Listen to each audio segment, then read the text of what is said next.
Et bonjour tout le monde, ici Didinho. Aujourd'hui on se retrouve pour le 19e épisode de la carrière avec le Red Star. Comme vous le savez, ça fait maintenant plus de 3 mois que je suis absent sur YouTube. Donc là on revient avec le Red Star. Aujourd'hui on va essayer une vidéo un peu différente de d'habitude. Vous allez me dire si ça vous plaît. Donc on va pas montrer toutes les actions, tout ça. On s'incline déjà 3-1 dans le premier match amical de la saison face à Monza. Donc vous allez me dire si ça vous plaît. On va vraiment essayer d'aller le plus vite possible sur cette saison parce que là j'aimerais bien aller le plus loin possible dans cette carrière à la fin de l'année avant le prochain FIFA. Donc on va essayer de faire comme ça. Pour l'équipe, comme vous le voyez, c'est l'équipe de la saison dernière, on n'a rien changé. On fera quelques recrues sur ce mercato, notamment la défense qui je pense est à améliorer. On va regarder un petit peu ce qu'on a fait sur la liste. Donc déjà on a Seydou Sow que j'aimerais beaucoup recruter, le défenseur central de Strasbourg, le Guinéen. Il coûte 3 600 000 €, donc je pense que ça pourrait le faire pour la défense. Après il y a aussi Kelvin Amian que je trouve intéressant, même si bon 29 ans il ne pourra pas trop progresser. Jacket également que je pense qu'il pourrait être très intéressant aussi, le défenseur du Stade Rennais dans la vraie vie. Et après, ouais, c'est assez cher quand même, tout ce qui est Baptista Mendy, Chancel Bemba. On n'a que 6 millions d'euros, donc ça ne pourra pas le faire. Ensuite, ouais, Marcus Coco aussi, pourquoi pas, le Nantais. 1,6 million. On peut l'avoir pour 960 000 apparemment pour de la rotation. Ça peut être un joueur intéressant. Donc on va tout de suite aller le chercher. J'ai tenté 960 000, mais malheureusement, ça ne l'a pas fait. Ils m'ont directement mis un stop. Camboire, il n'a pas apprécié l'offre. Donc c'est pas grave. On va tout de suite enchaîner sur les autres matchs de prépa avec notamment ce match contre l'Udinese. Donc là, on avait mis l'équipe type une nouvelle fois. On avait juste changé Saïd pour mettre Mathis Lambourde. Mathis Lambourde qui a le même général que Saïd maintenant, donc je pense que ça va être surtout lui qui va être titulaire cette saison, même si on connaît l'importance qu'a eu Saïd la saison dernière. Peut-être que cette saison privilégie Lambourde, ça peut être un peu mieux. Et Mbok également que j'ai transformé en défenseur central grâce au plan de développement qui pourra donc jouer DC cette saison, surtout qui est vraiment bon. Et on s'impose 1-0 grâce à un but d'Ayman Kari. Ayman Kari qui va prendre sa place de titulaire cette saison. Il était remplaçant la saison dernière. Et là j'ai décidé de lui donner pas mal de confiance et pas mal de temps de jeu pour cette saison. Dernier match de prépa, on va jouer contre Burnley. Donc pour Mbok, on va encore le mettre en défense centrale, c'est notre capitaine. L'année dernière, c'est en partie grâce à lui si on s'est maintenu. Et là, bon, bah, du coup, on va mettre Kari également qui a bien progressé et qui va jouer titulaire maintenant tous les matchs. Donc on s'impose 2-1 grâce à un but de Herba Guirassy et de Wesley Saïd. Ensuite, j'ai vu qu'on a reçu une offre de 43 700 000 de l'Atlético pour Papa Diallo, mais on refuse parce que Papa Diallo, c'est quand même le joueur clé de notre effectif. Donc j'ai décidé de refuser cette offre. Puis dans la foulée, on va tenter l'achat de Seydou Sow. J'ai tenté 2,9 millions, mais Strasbourg m'a proposé 4 850 000. C'était vraiment beaucoup, parce qu'après, c'est la seule recrue que j'aurais pu faire. Donc j'ai décidé de faire une contre-proposition à 3 millions d'euros. Malheureusement, c'est pas passé. 4 850 000. Les négociations étaient très tendues une nouvelle fois avec les dirigeants strasbourgeois. Donc 3 350 000, c'était ma dernière offre et ils ont pris du temps pour réfléchir. Mais vous allez voir que ça n'a pas vraiment donné suite. Jérémy Jacket que j'ai décidé de prendre en prêt du coup à cause du transfert avorté de Seydou Sow. J'ai décidé de prendre Jacket, 70 de général en prêt avec une option d'achat. Je me suis dit que ça pouvait être vraiment pas mal d'aller chercher. De toute façon, on avait besoin d'un nouveau défenseur, même si on a Mbok qui maintenant est défenseur central. Pour jouer à côté de lui, ça peut être bien d'avoir un autre joueur que Mamadou Sarr. Et ensuite, j'ai décidé donc de prendre Marcus Coco. Marcus Coco, qu'on avait tenté 1 million, on avait tenté 960 000, ils avaient refusé. Là, le transfert qui va passer pour 1 100 000. Comme vous allez voir, j'ai pas trop eu besoin de négocier. Et ça nous fait donc un bon joueur de rotation. Il peut jouer ailier droit, défenseur droit aussi. Donc en vrai, il peut même jouer ailier gauche un peu partout sur le front de l'attaque et aussi un peu défensivement. Donc très bon joueur, je pense, surtout qu'on n'a pas un banc exceptionnel. Comme vous l'avez vu, on est assez limité. On n'avait vraiment pas beaucoup de joueurs sur le banc la saison dernière et même cette saison.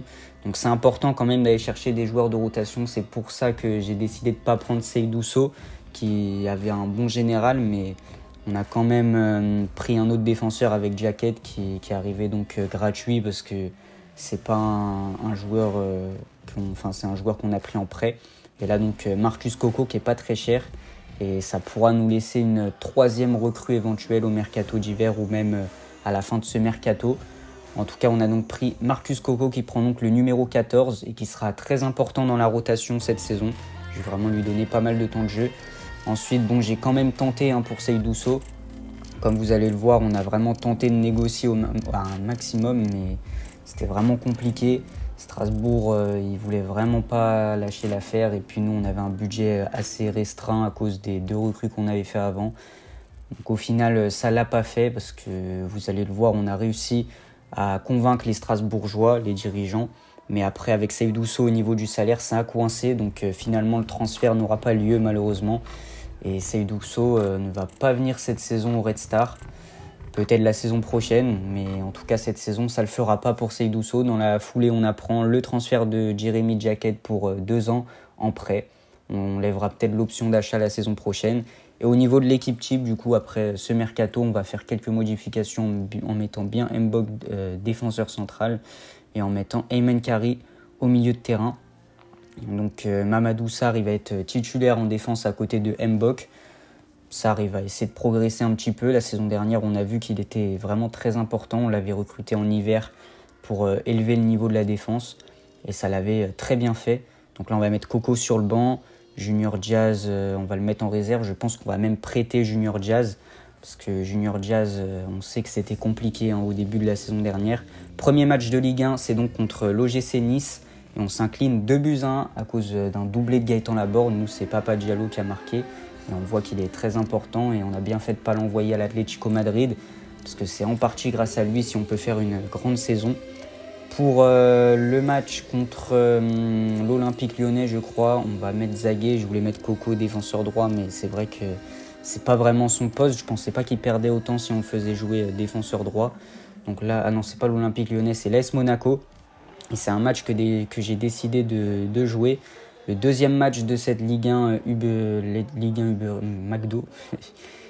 Ligue 1 Uber Eats, j'ai cru que c'était la Ligue 1 de la saison dernière. En tout cas, Diallo qui accélère pour son premier ballon et c'est intercepté. Ensuite, les Monégasques qui ont eu une bonne occasion, mais nous, on a une défense très solide derrière, comme vous pouvez le voir.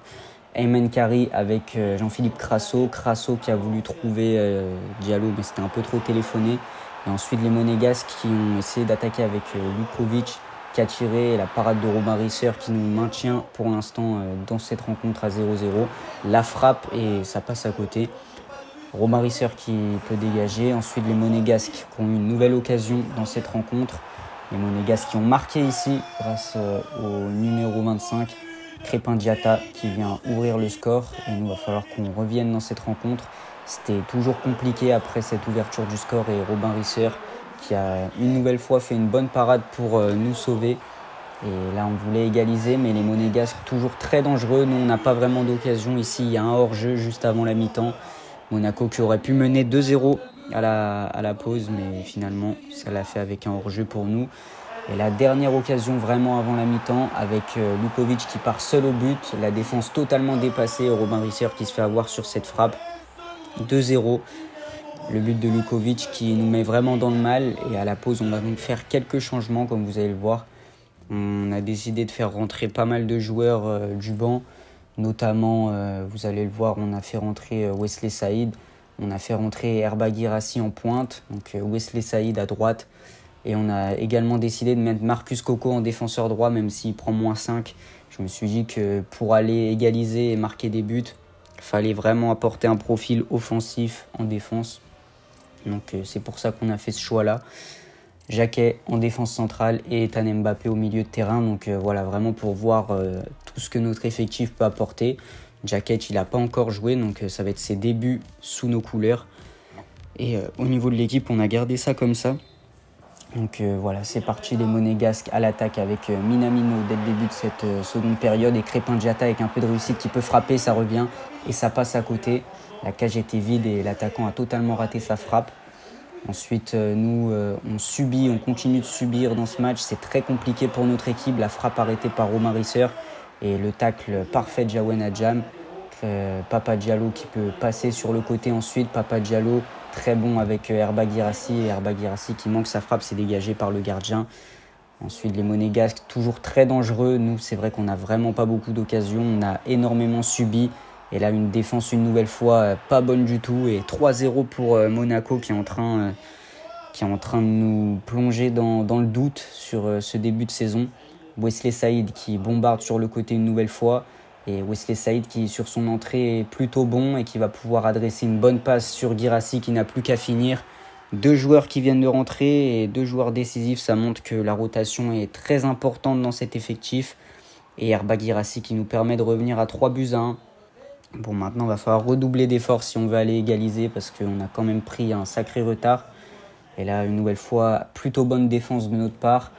Marcus Coco qui met le pied, ça passe à côté. Et ça va être un corner pour Monaco. On sait que sur coup de pied arrêté, parfois, c'est un peu compliqué. Le centre monégasque s'est dégagé. Allez, ensuite, on a donc une nouvelle occasion un petit peu avant la fin du match avec Marcus Coco. Marcus Coco qui, sur son entrée, peut être déjà décisif et il adresse une très bonne passe décisive à Papa Diallo qui vient marquer le but du 3-2. Il va nous rester ensuite 7 minutes pour revenir au score.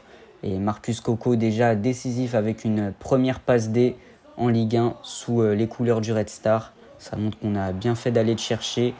Et avant la fin du match, il va y avoir peut-être une dernière occasion monégasque. C'est récupéré. Alors peut-être une dernière occasion de notre part. On peut pourquoi pas aller égaliser sur cette poussée de balle de Wesley Saïd. Et au final, c'est bien capté de la part du gardien de l'AS Monaco. Et ensuite, Monaco qui va pouvoir tranquillement finir son match. Malheureusement, on s'incline 3-2 sur ce deuxième match de Ligue 1. On avait très mal commencé la rencontre, on l'a plutôt bien fini, c'est assez encourageant la fin de match qu'on a fait. Nous, on va prêter Junior Diaz à Montpellier. Je vous ai dit que j'étais pas fermé à un prêt de la part de Diaz. Et pourquoi pas qu'il aille se relancer à Montpellier. Montpellier qui descend dans la vraie vie malheureusement. Enfin, heureusement pour nous, parce que je suis supporter du FC Nantes, donc la victoire 3-0 le week-end dernier, elle m'a vraiment fait plaisir. En tout cas, au niveau de l'équipe qu'on va utiliser pour ce match, on va donc mettre Guirassy en pointe. Coco, j'ai décidé de le titulariser à droite parce qu'il a été plutôt bon sur son entrée face à Monaco. Et on va donc simuler le match face à l'Olympique Lyonnais et on a fait match nul, 1 but partout.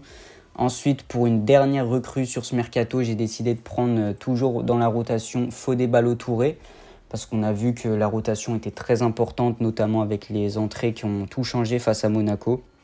Même si on a perdu, ça nous a vraiment apporté quelque chose. Donc un nouveau latéral gauche pour être la doublure d'Adjam, c'était vraiment le bon choix. Donc on a pris Ballo-Touré. Là, on perd contre le Stade Rennais, toujours en Ligue 1. Ensuite, on va jouer contre l'Olympique de Marseille. Donc là, c'est un match qu'on va jouer.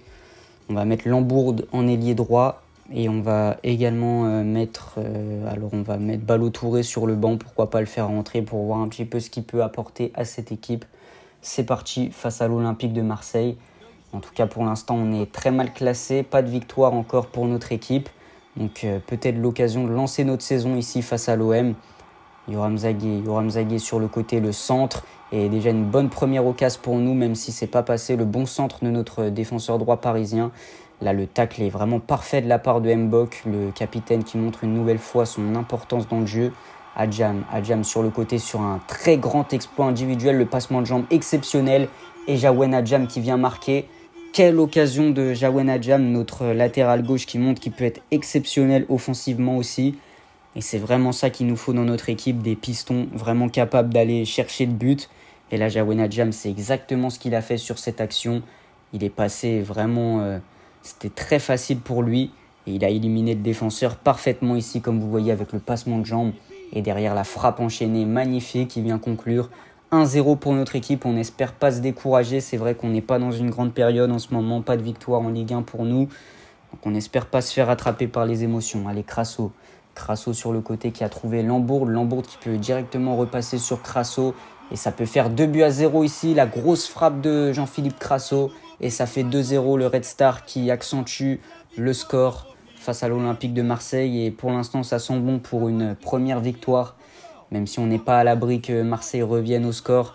On sait que c'est possible avec cette équipe qui a tendance à douter et à se décourager après une grande avance. Donc il ne va pas falloir douter. Là, l'engagement de Marseille qui n'a pas été très bien réalisé. Mayulu qui peut essayer de trouver Mathis Lambourde qui frappe. Et la frappe de Lambourde qui finit au fond des filets.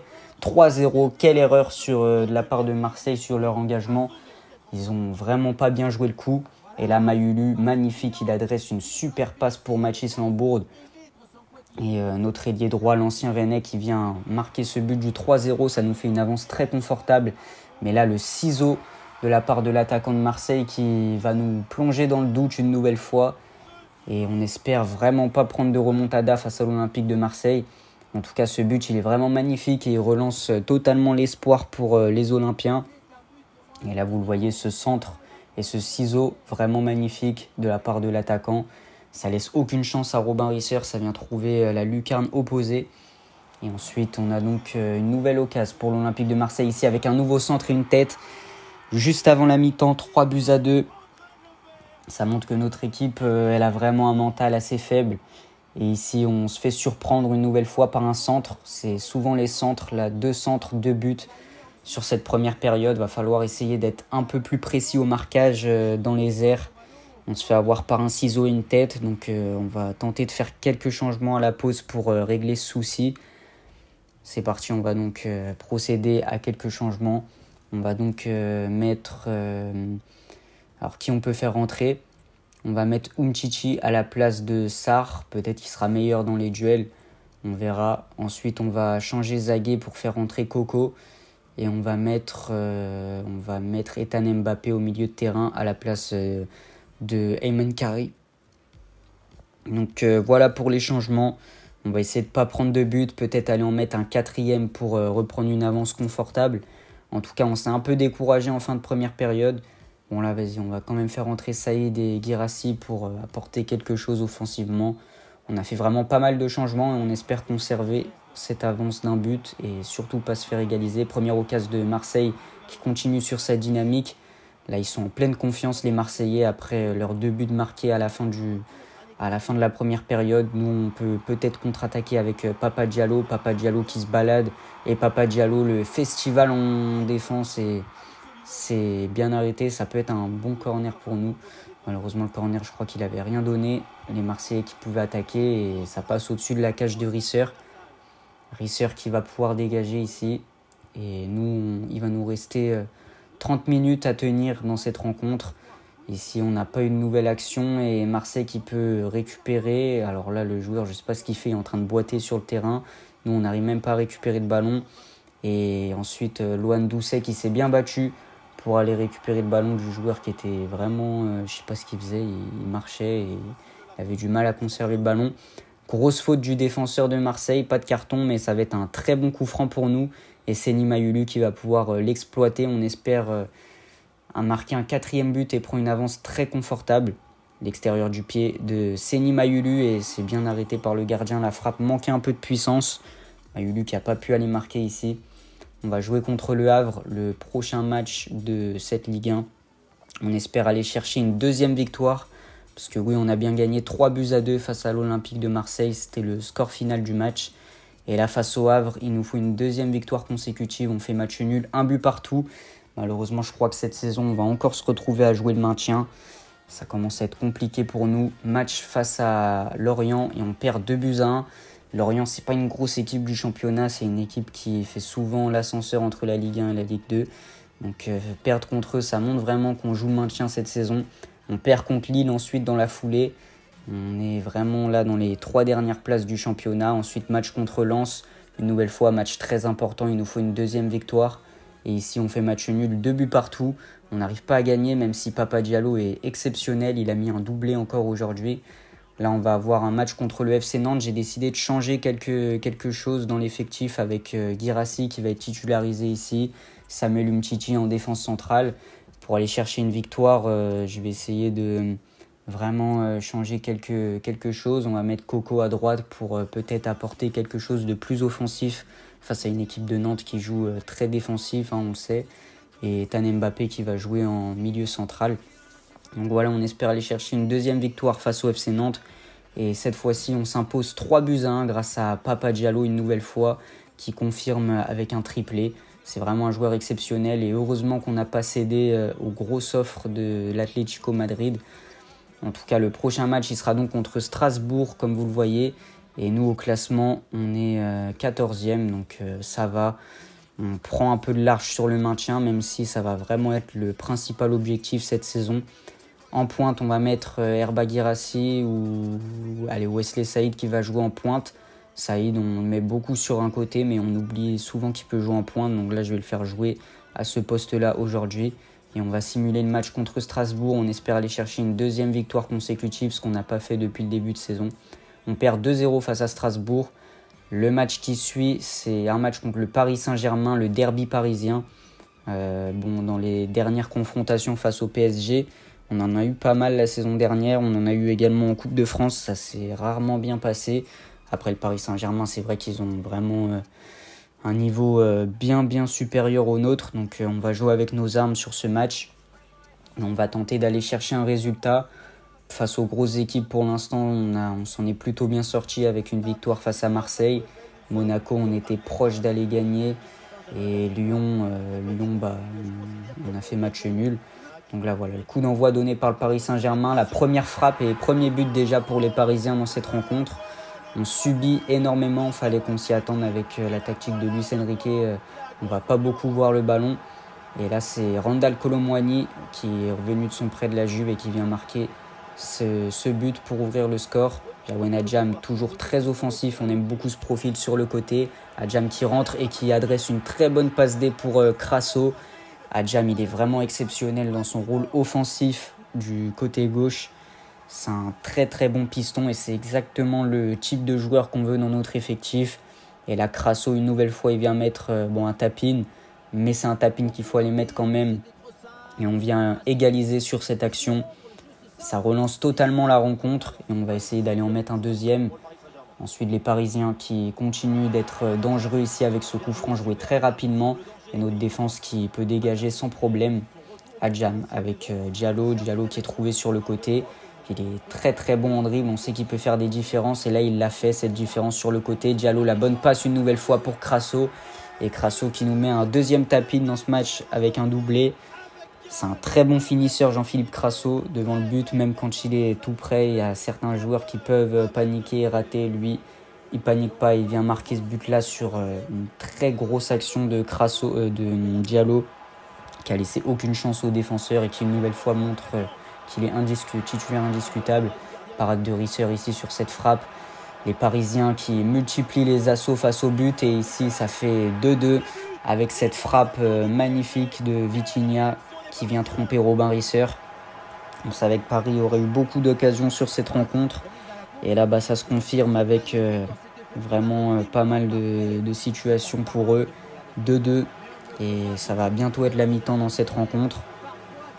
Là sur l'engagement, on a Seny Mayulu qui tente des dribbles. C'est la mi-temps dans cette rencontre dans tous les cas. Paris qui s'est un petit peu réveillé en fin de première période en allant chercher ce but qui peut les mettre en confiance sur cette seconde période. Nous, va falloir qu'on soit vigilants. Comme vous le voyez, on a un effectif qui vraiment peut jouer plus que le maintien avec des joueurs comme Diallo, Mayulu qui sont à 80 de général. Franchement, on pourra aller chercher mieux cette saison et il faudrait qu'on soit un peu plus efficace dans les matchs simulés. Là, on a mis Marcus Coco sur le côté droit. Et en défense centrale, on va mettre Jacket qui n'a pas énormément joué pour l'instant. Donc on va lui donner un peu de temps de jeu petit à petit. Et Ethan Mbappé, l'ancien parisien qui va rentrer, ainsi que Wesley Saïd. Voilà, on aime bien faire beaucoup de changements à la pause parce que c'est vraiment ce qui nous apporte un plus en seconde période. Et là, on va tenter d'aller faire la différence. Allez, première situation pour Herba Guirassy. Et dès la 50e minute, on arrive à repasser devant à 3-2. Première occasion pour nous. Et Herba Guirassy qui vient de rentrer et qui une nouvelle fois en super sub montre qu'il est très bon et indispensable. C'est vraiment la doublure parfaite pour Crasso. Parce que Guirassy, quand il rentre en seconde période, il apporte souvent des buts et des bonnes occasions. Et notre numéro 18 qui nous permet de repasser devant face au Paris Saint-Germain. Et maintenant, il va falloir essayer de tenir. Ensuite, Wesley Saïd avec Guirassy pour Seny Mayulu, ça repasse sur Guirassy qui peut aller mettre ce but, le lob qui passe pas. Et derrière, c'est pas récupéré par Diallo. Guirassy, peut-être il a pas fait le bon choix en voulant lober le gardien. Ensuite, en tout cas, c'est dangereux pour les Parisiens avec Ousmane Dembélé. Mais très bonne parade de Risser en 2 temps qui nous permet de conserver notre avantage. Ensuite, Mayulu qui peut conserver le ballon et ça va être un coup franc. Coup franc exploité pour Mayulu. Il avait raté son coup franc la dernière fois. On espère que cette fois-ci, il mettra un peu plus de puissance et qu'on pourra passer à 4-2. C'est la 85e minute. Il ne va pas rester beaucoup de temps juste après ce coup franc. Seny Mayulu qui va peut-être tromper Gianluigi Donnarumma ici. La frappe et malheureusement une nouvelle fois un peu manque de puissance et Donnarumma, ça ne l'a pas inquiété. Fin du match, on s'impose 3-2. Laurent Blanc qui va féliciter Luis Enrique, l'ancien entraîneur du PSG, qui peut s'imposer ici face au Paris Saint-Germain. On espère que cette victoire, ce sera vraiment un tournant dans notre saison. Là, c'est notre troisième victoire après la victoire face à Marseille et Nantes. Donc un début de saison difficile, mais avec cette victoire, ça vient nous montrer qu'on peut gagner contre des grosses équipes quand même. Là, on a un match contre le Stade Malherbe Caen. Ça, c'est un match à gagner. Caen, c'est une équipe de nationale de base. Donc là, ils sont en Ligue 1. Faut les battre. Franchement, on a vraiment l'effectif pour aller chercher une grosse victoire face à Caen. Et à droite, on va donc mettre Wesley Saïd ou Marcus Coco. Allez, on va mettre Marcus Coco dans un rôle plus offensif. Comme ça, on pourra également un peu défendre aussi. Parce que Marcus Coco, il a un peu un profil défensif aussi. Donc voilà, on va aller chercher ça pour jouer face au Stade Malherbe Caen. Et on s'impose 3-2 grâce à Papa Diallo, une nouvelle fois qui met un doublé, et Crasso. En tout cas, Diallo, c'est vraiment l'homme en forme sur ce début de saison. C'est vraiment grâce à lui si on peut gagner les matchs qu'on gagne. Et la match contre Brest, ce sera le dernier match avant qu'on se quitte sur cette vidéo. J'espère que mon retour vous a fait plaisir. En tout cas, on s'impose une deuxième fois consécutive grâce à un but de Lambourde. Et je ne sais plus c'est qui a marqué l'autre but. En tout cas, voilà, 2 victoires d'affilée. C'est la première fois qu'on fait ça cette saison. On finit l'épisode en étant 14e. La fois prochaine, ce sera donc le mois de janvier. Comme vous voyez, on a beaucoup avancé aujourd'hui. C'est vraiment ce que je vais essayer de faire dans toutes les carrières avec ce nouveau type de vidéo un peu plus rapide. Donc voilà, on jouera donc contre Toulouse et on fera le mercato d'hiver dans la prochaine vidéo. J'espère que mon retour vous fait plaisir. N'hésitez pas à commenter, vous abonner pour me donner de la force. Puis moi, je vous dis, c'était Didinho. Bye bye.